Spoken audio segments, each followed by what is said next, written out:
Hello guys!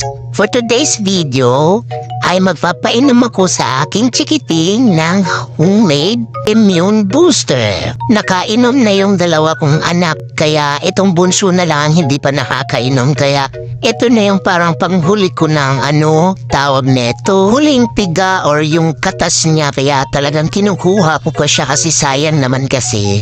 Tsaka si baby na lang din yung hindi pa nakakainom. Ayan na talagang binuhos ko na siya lahat para makuha ko na talaga yung lahat ng katas.